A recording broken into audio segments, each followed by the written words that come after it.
Buenos días, muchas gracias a todos por venir y muchas gracias a MSMK por permitirnos pasar este ratito juntos y compartir un poco de conocimiento que siempre es interesante. Cuando hablamos del poder de la información geolocalizada, realmente podríamos hablar del poder de la información en general. En este entorno de Big Data, de grandes volúmenes de datos, de diferentes fuentes de información. Pero además, si somos capaces de añadir una componente nueva, como es la localización, al final no deja de ser una dimensión adicional que lo que permite es poner en más valor aún todo este tipo de información.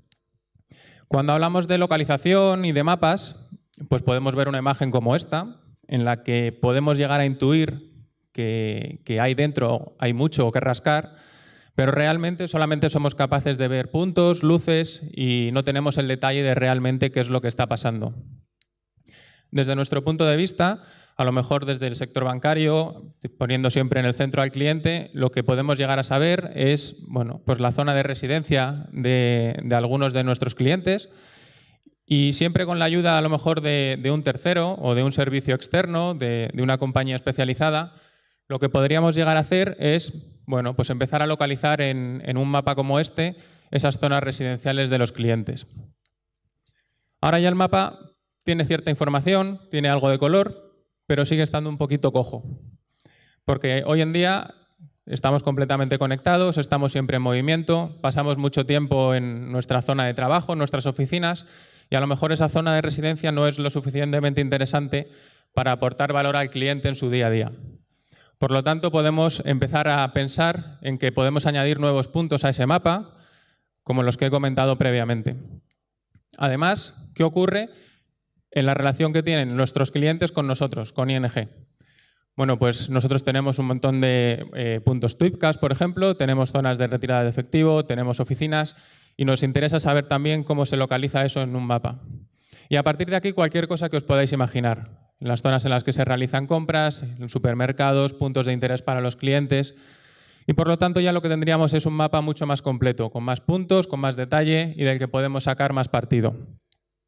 Además, no solamente nos interesan los puntos, sino que nos interesa ver cómo se relacionan entre sí, cuáles son las distancias entre ellos, qué hay cerca de cada una de las zonas y por lo tanto podemos concluir que conocer al cliente para aportarle valor es también conocer su entorno. Viendo todo esto, lo que nos hemos dado cuenta es que deberíamos explotar esta información de la mejor manera posible y lo que hemos creado es lo que conocemos como plataforma de geolocalización, que tiene dos capacidades básicas, muy relacionadas con lo que os he comentado antes con la imagen. Por un lado, lo que nos permite es poner todos esos puntos en un mapa, es decir, a partir de direcciones ser capaces de obtener las coordenadas geográficas que nos permitan explotar esa dimensión de la localización. Y por otro lado, lo que permite es establecer el routing, la distancia más corta, entre dos puntos, ¿vale? Ya sea en coche, a pie, algo parecido a lo que hace Google Maps, ¿vale? Todo esto está apoyado en unas piezas tecnológicas, como son un motor de indexación y búsqueda, que es Elasticsearch, que es el que nos permite realizar la geolocalización. Y por otro lado, otra pieza tecnológica que se llama OSRM, que está basada en grafos, que al final con algoritmos de búsqueda, de camino más corto, lo que nos permite es encontrar ese routing, siempre teniendo en cuenta las restricciones que se puedan dar, por ejemplo, cuando vamos conduciendo con un coche y demás. Además de las piezas tecnológicas, lo más importante de esta plataforma, por supuesto, como no podía ser de otra manera, son los datos. Lo que hemos hecho ha sido integrar diferentes fuentes de información, como algunas de las que veis en la slide, que lo que nos permite es tener mapeada toda la información geográfica que nos interesa. Todo este mapeo de la información lo que nos permite es, desde un punto de vista analítico, ser capaces de explotar esta información y poder llegar a incluirla, como veremos posteriormente, en diferentes análisis, en diferentes modelos. Y además lo que nos permitiría también es, con una componente visual muy importante, ser capaces de, a partir de un servidor de mapas interno, poner en valor más aún toda esa información.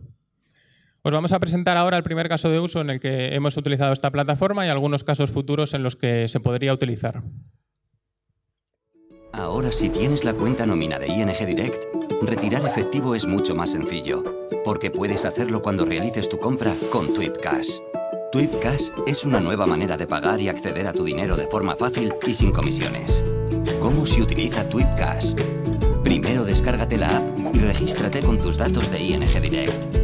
Ya estarás listo para pagar tu compra y retirar efectivo siguiendo estos 3 pasos. Abre la app y elige la cantidad que deseas retirar. Introduce tu PIN y enséñale al dependiente el código que aparecerá en tu móvil para que lo escanee. Habrás pagado tu compra y podrás llevarte tu dinero. Además, también puedes utilizar Twipcash solo para pagar tus compras, sin tener que sacar dinero. Ten siempre tu dinero a mano con Twipcash.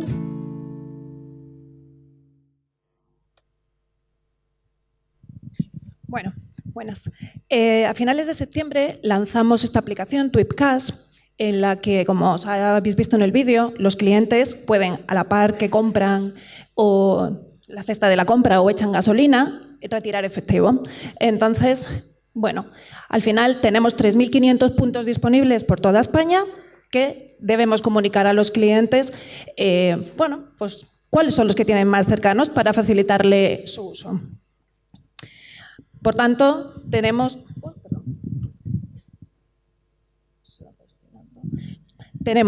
esta aplicación funcionando, en la que tenemos geolocalizados todos nuestros puntos Twipcash. Por otro lado, toda nuestra base de clientes con su dirección.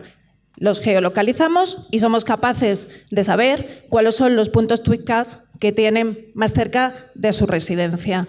Además, somos capaces de pintárselos en un mapa de forma que les podemos hacer una comunicación mucho más sencilla y un diálogo mucho más inteligente con ellos. Esta comunicación se la lanzamos a los clientes durante el mes de febrero y hoy ya tenemos unos primeros resultados de cuál ha sido la respuesta a esta comunicación. Entonces, los resultados que estamos viendo es que antes de lanzar la comunicación, los clientes que estaban utilizando los puntos TWIP venían utilizando los que tenían más cerca de su domicilio, solo el 30% de ellos. Una vez que lanzamos la comunicación, lo que vemos es que somos capaces de que los clientes, ya sabiendo dónde tienen estos puntos más cercanos, pasen a utilizarlo en un 52% de los casos.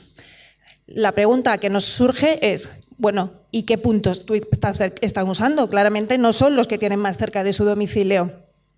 Nos tenemos que plantear cuál es la zona real operativa de los clientes. Como comentaba antes mi compañero, no por vivir donde vivo, la compra la hago en esa zona o la necesidad de efectivo la hago en esta zona. Mi día a día está en mi entorno de trabajo, el colegio de los niños. Por tanto, quizás es mucho más interesante para nosotros averiguar cuál es esa zona operativa y poder hablar con el cliente no en base a su dirección, sino en base a esta zona operativa. Entonces, este es la primera necesidad que tenemos después de analizar este primer caso de uso que hemos hecho con los datos geolocalizados. Los siguientes usos que nos planteamos en la entidad, gracias a disponer de esta plataforma, que antes no disponíamos, es en el uso, análisis de negocio. Al final, conocer al cliente implica pues conocer mucho mejor tu negocio. Tener esa visión 360 del cliente es fundamental en el ámbito en el que nosotros nos movemos y, por tanto, poder enriquecer al cliente no solo con sus propios datos, sino con datos de fuentes externas en base a dónde vive o por dónde opera, nos genera unas oportunidades fenomenales. Por otro lado, si yo además tengo clientes, de los que sé muchos porque están altamente vinculados con el banco y me dejan mucha información, y hay otros de los que no sé tanto, pero viven en la misma zona, operan en la misma zona, es una forma también de enriquecer a este otro colectivo no tan informativo que me va a ayudar a entenderlo mejor y a poderle ofrecer unos servicios que quizá hoy no soy capaz de ofrecerle porque no le conozco tanto, ¿vale? Por tanto, nuestro segundo reto aquí sería cómo enriquecer a esos clientes no tan informativos en base a otros que conocemos más y sus fuentes externas, solamente por entender mejor el negocio. Por último, tendríamos el uso en los modelos predictivos. Y aquí lo mismo, existen ya técnicas ampliamente utilizadas en muchos sectores, que es no trabajar a un nivel código postal o un nivel muy agregado, sino de tal forma que si yo sé cómo eres con respecto a los que viven a tu entorno y sé qué productos compran, cómo impagan, si generan o no generan fraude esos clientes, puedo tratar de ver en qué medida eso me ayuda a entenderte mucho mejor y enriquecer esos modelos pues, de una forma mucho más local. También, no solo en base a la información interna, sino de nuevas variables que vienen a estos niveles, como por ejemplo puntos de interés, niveles que tienes más cercanos, farmacias, colegios privados, y ver en qué medida esa información geolocalizada nos puede ayudar a enriquecer esa visión 360 que finalmente es el core de nuestro negocio y que nos va a ayudar a tener pues, un conocimiento del cliente y un diálogo con él mucho más eficiente. Y bueno, esto es todo. Gracias.